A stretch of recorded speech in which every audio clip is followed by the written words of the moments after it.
For me, it's not about guilt or innocence. It's about what's in the best interest for the country. And I don't think our country will move forward with an 80-year-old president sitting in jail that allows our country to continue to be divided. In a viral moment from Thursday's CNN town hall, Republican candidate Nikki Haley reaffirmed that she will pardon Donald Trump if she's elected president, a commitment shared by fellow candidates Ron DeSantis and Vivek Ramaswamy, but rejected by other candidates Chris Christie and Asa Hutchinson.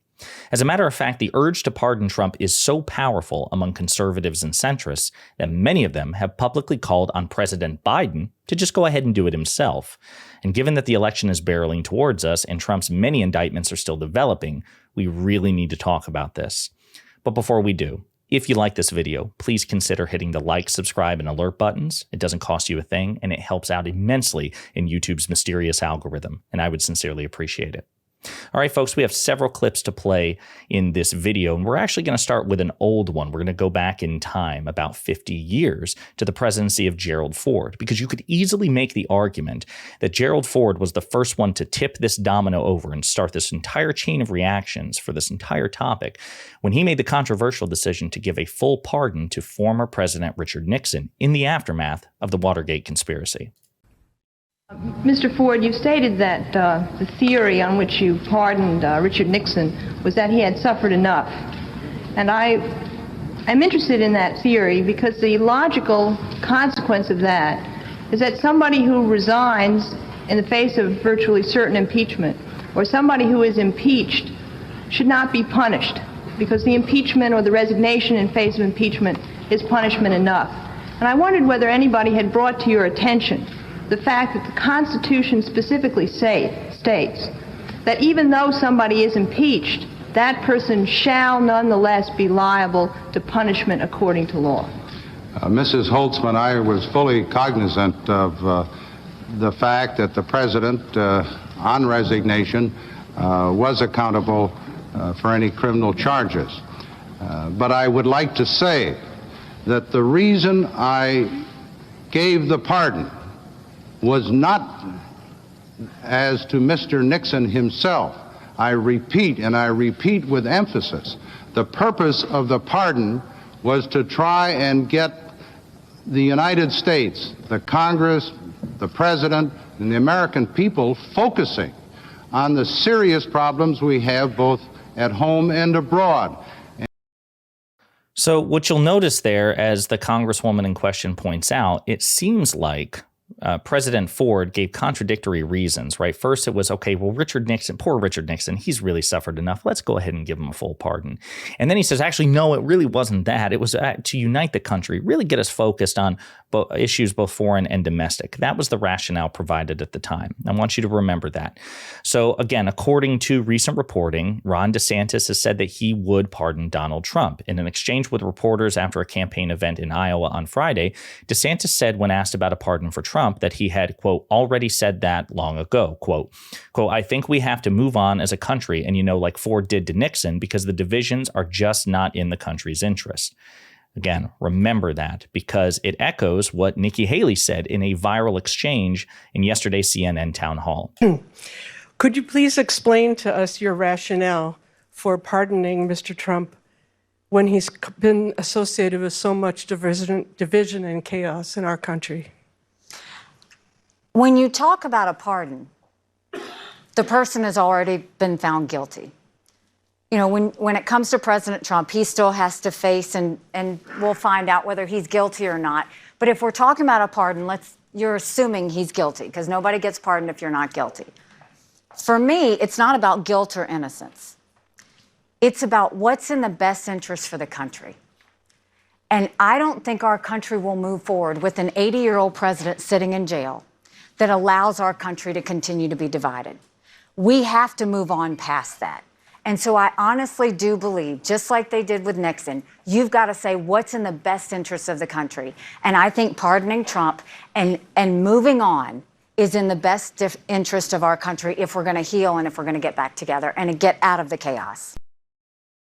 So again, basically verbatim, she says the same thing. Now, I want you to contrast those answers. And I've already said Vivek Ramaswamy feels the same way. I don't feel the need to play a particular clip from that douchebag. But I want to give you a contrast with Chris Christie, who is also a rival candidate to Haley and DeSantis and, in theory, Trump. Of course, he's doing the poorest out of all of them with respect to polling. This is what he said when the question was put to him. And that's the biggest reason I got in the race was, as you'll remember, I had a very comfortable spot here at ABC, and I didn't need to leave there and do this. But as I looked at the way the race was coming together and the field came together, my sense was no one was going to tell the truth about him in our party who was running for president. And then I go to the first debate, and it turns out I was right, because all of them raised their hand and said they'd support him if he was a convicted felon. They also said that they would pardon him. Yeah, well, if they became president. Nikki Haley and DeSantis both said that. Yeah. If you became president, would you pardon him? No. No. No. No. And the reason is because one of the things as a governor, I issued pardons. And one of the things you have to do is look at the person. The person has to accept responsibility for what they did. Do you think Donald Trump will ever accept responsibility for anything he did? It'd be really the easiest pardon decision I would ever have to make as president. You don't accept responsibility. Too bad. Go to jail. And I think the other thing about what both Nikki and Ron are doing right now is this isn't about this race. This is about 2028.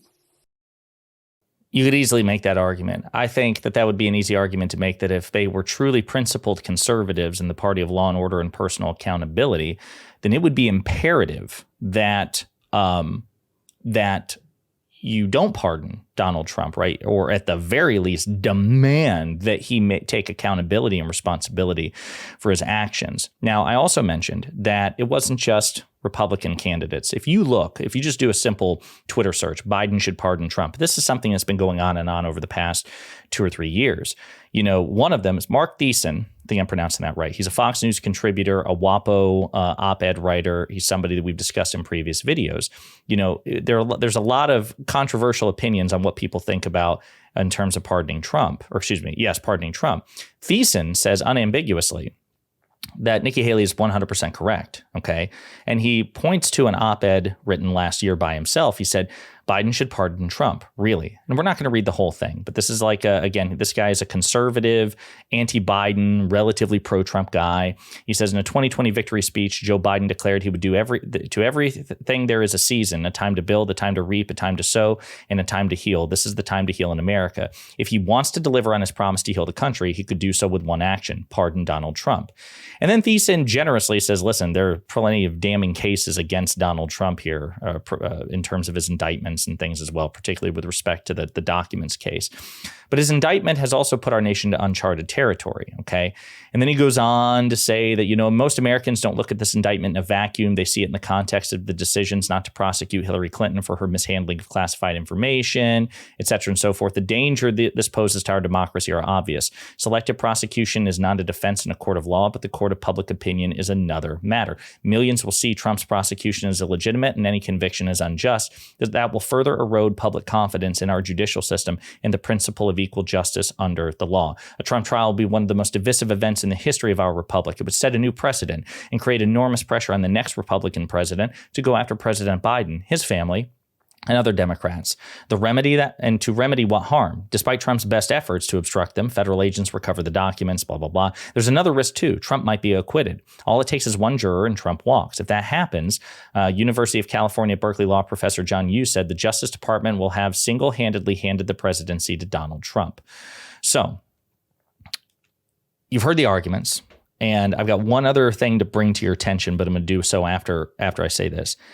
This is nonsense. For a couple of reasons. Number one, the idea that pardoning a president will heal the nation. Again, that theory was tested by President Ford to former President Nixon. There is no evidence whatsoever that it healed the nation.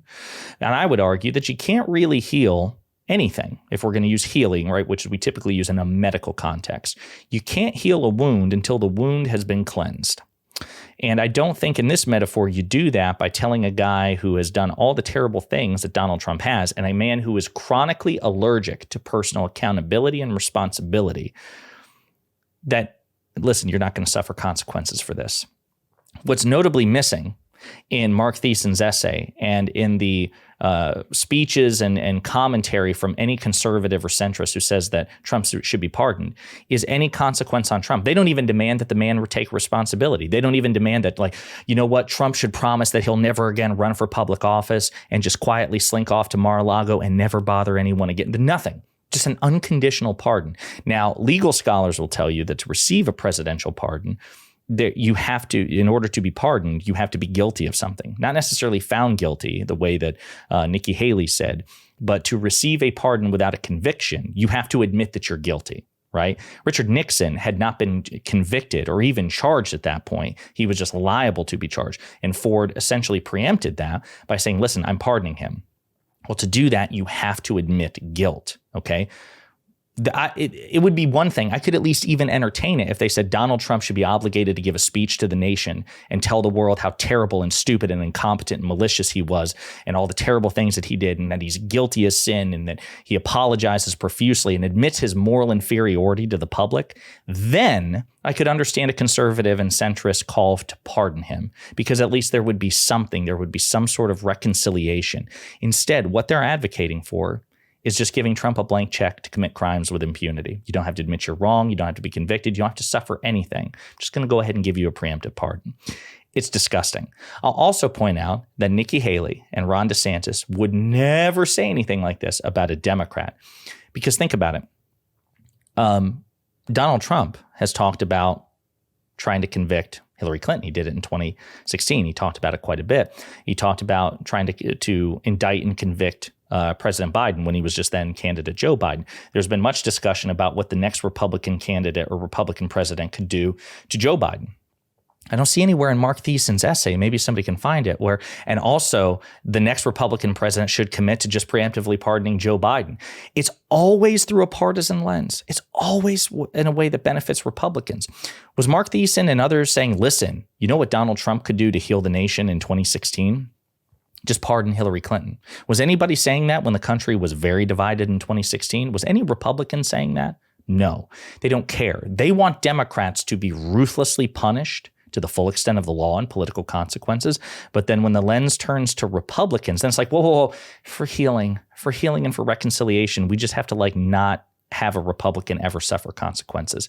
No. The only way you or I should ever even entertain the argument is if they ruthlessly and persistently make it clear this is a standard which applies to everyone. If Mark Thiessen comes out with an op-ed tomorrow apologizing for not profusely demanding that Donald Trump, if he wins the election, preemptively pardon Hillary Clinton, then I'll entertain Mark Thiessen's argument. But until then, I recognize it for what it is, just a partisan talking point. He doesn't care about healing. He doesn't care about justice. And quite frankly, neither do Nikki Haley and Ron DeSantis, because they are wildly inconsistent with their principles. They're only concerned when a Republican is in danger of suffering consequences. And I'll give you another example. What about Hunter Biden? Hunter Biden right now is being federally indicted, federally prosecuted for crimes. And you know what? Joe Biden, his father, the president of the United States, has publicly committed that he would not pardon Hunter if he's convicted on federal charges. And I want to make it very clear. He's under no legal obligation to do that. There is nothing in the Constitution that says you can pardon everybody except for family members. Joe Biden would be well within his constitutional rights to say, hell yeah, I'm pardoning Hunter Biden, my son. But he says, actually, not only has he not done it, he says he's not going to do it. And can you imagine what Mark Thiessen and Nikki Haley and Ron DeSantis would be saying if President Biden exercised that pardon power in that way or wouldn't commit to not exercising that pardon power that way? Again, the double standard is thick.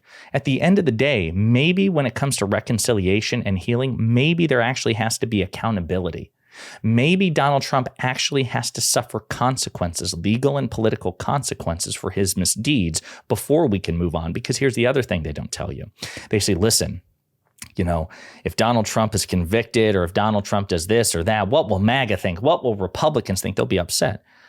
What do you think Democrats will feel? What do you think the left will feel? What do you think liberals will feel if Donald Trump doesn't suffer any consequences for his misdeeds? What do you think about that? And there again, it goes to show you they don't care. All they care about are Republican candidates and Republican voters. Everybody else ceases to exist. They don't matter at all. And that's why none of you nor I should take any of their arguments seriously because they are unprincipled losers who just want to protect Donald Trump. And you know what we do to people like that? We make fun of them relentlessly. So you should if you haven't started yet. Let me know what you think in the comments.